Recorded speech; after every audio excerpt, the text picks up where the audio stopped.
Hello, this is Romanosky from Calgary, Canada, and I wanted to do another update on these Land Rover restorations that I'm doing. I thought I'd do focus on stripping the metal. I know it's kind of a boring topic, but if you're restoring a car, well, you need to do it. And I've done a bunch of pieces from multiple different Land Rovers. I think 4 of them altogether.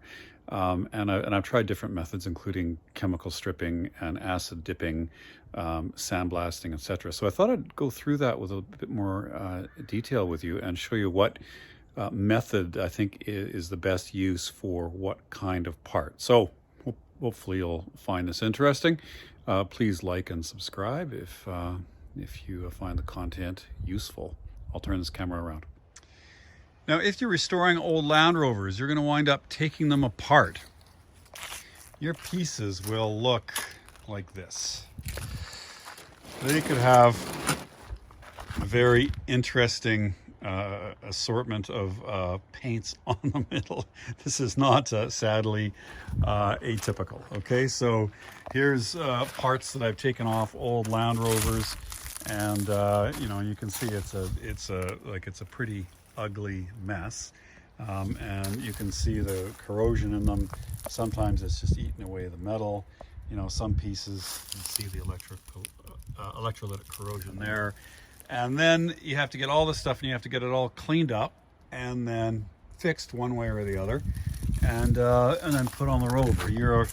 Your parts from your suspension and your brakes will have 60 years of corrosion on them, and it's not a pretty sight. Okay, so part of the joy of restoring these things is taking that old metal and making it look new again.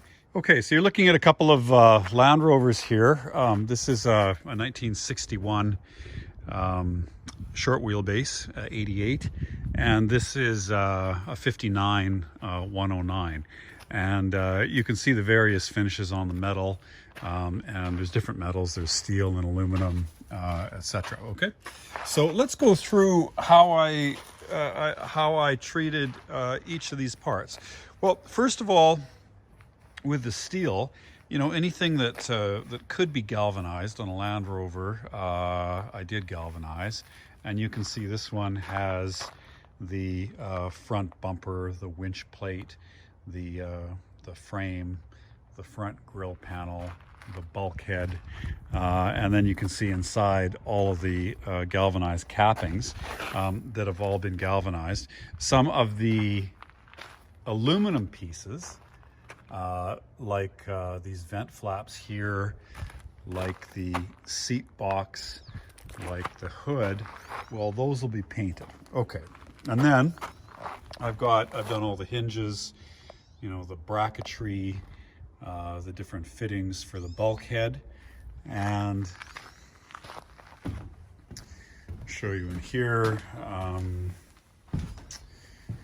I've taken all of the different hardware and so on. It's a bit of a mess right now, but that's all been dipped and plated as well.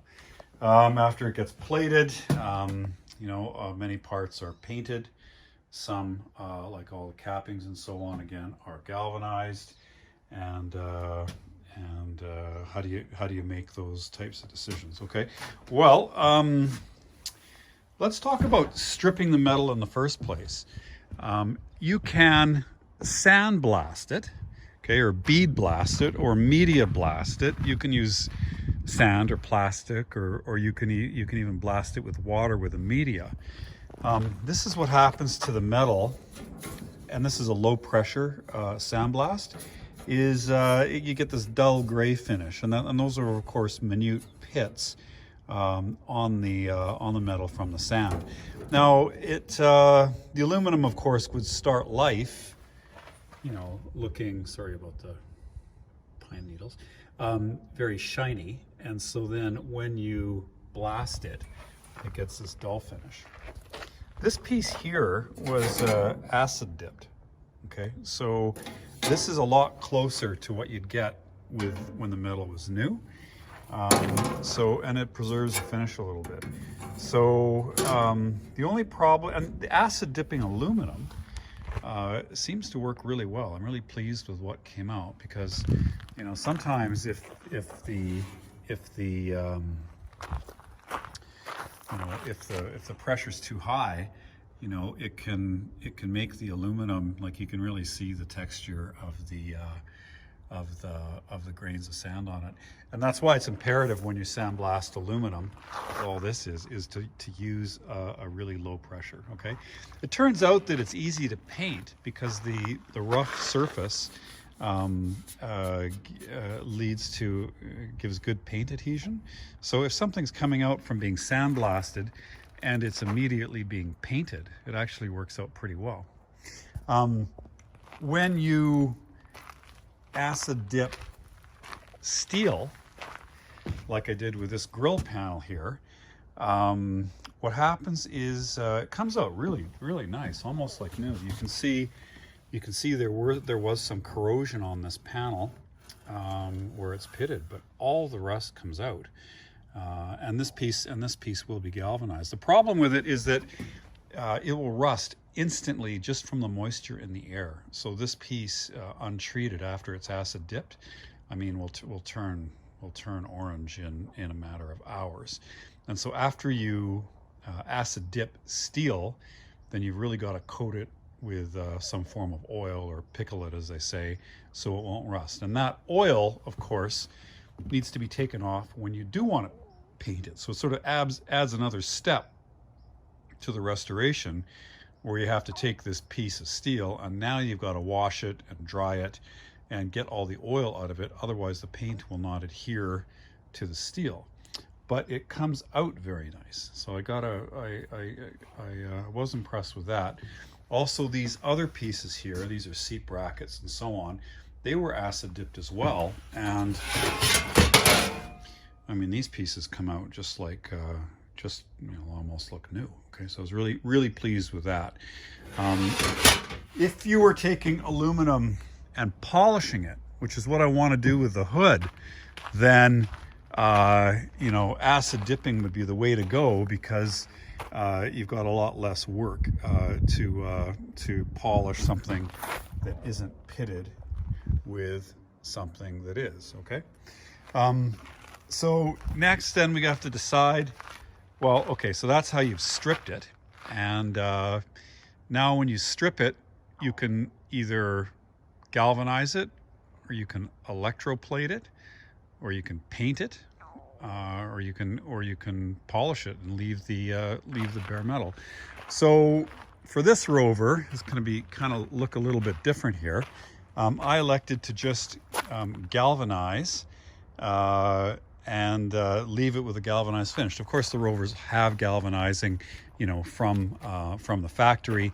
All the galvanized cappings, these that sit on top of the doors, they were always galvanized from the factory. The support for the soft top was always galvanized, and we can see in the back that the corner brackets and so on, those were all galvanized. The frames from the factory were never galvanized, but that's an extremely popular modification from stock. And in fact, I think it's probably hard to find a new frame, a replacement frame, that isn't galvanized. And you can always paint the galvanizing. I mean, it goes on a little bit thick, but there's no reason why you can't paint a galvanized surface. And in fact, most new cars have galvanized panels that are painted. Now, the problem with the galvanizing, though, is that it's hot dipped into a pool of zinc. And if you can see I can show this here. When you get into the threads, like something like that becomes a little bit of a problem, because in this one you can see it's got a captive nut in behind the bulkhead. There's no way of getting at that, and that'll weld itself to the interior of the structure, and then the threads will fill up with zinc. Zinc's pretty soft, it's easy to tap it out, but it does add a lot of work to the drilling out the zinc from the holes and tapping. Adds a lot of work to the process. Something like Let's just go through some parts here that I elected not to galvanize and to paint. You know, let's look over here. Now these could be parts as well, because the galvanizing tank is like 700-800 degrees Fahrenheit, and it'll warp thin metal. So if the metal has a hinge on it in any way, well, that'll be gummed up and it won't work anymore. So I wouldn't galvanize this. I would plate this item. Complex like assemblies, you know, you just paint. There's no real way to, you know, because it's various different metals and so on. If you make a mistake and you put in some aluminum in a lot of material that you want galvanized, you will not get the aluminum back. It will dissolve. So ask me how I know that. And I even asked the guy, well, is there anything left of it? Can I at least see what I lost? No, it's dissolved, okay? So like here's an instance where, you know, I should have taken this apart, and for whatever reason I just didn't, and I galvanized it, and then, you know, it's all welded together, and I can take that apart now, but then it'll kind of wreck the piece a little bit. So that's what happens when you just throw in an assembly to galvanizing. So what I should have done with this part is removed it, probably plated the spring and the threads, and then maybe galvanized the larger piece, but I kind of blew it on that one. Other parts, again, that would have been plated. Strangely, the plating doesn't affect Bakelite, but any sort of an assembly, anything with a spring, you know, all that stuff, you don't want to dip in a tank of 700 degree zinc. Okay. For small bits, you know, you plate those. You know, it's possible to buy galvanized fasteners, but the hot dipped galvanizing would be way too thick for any sort of a fastener. So all this is CAD plated, and it comes back as really bright, a little bit too bright, but it does mellow with age. So, you know, you might get something starting to look really shiny, but after a while it actually dulls a little bit. The stock finish on the Rovers is like a dull gray, and I was never able to replicate that appropriately. I did find a dull gray phosphate finish, but it was not durable, and it started to rust.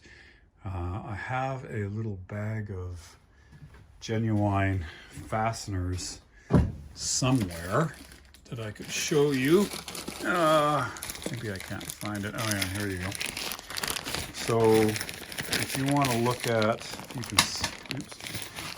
if you want to see, that would be the correct finish for the Land Rover, which I think they called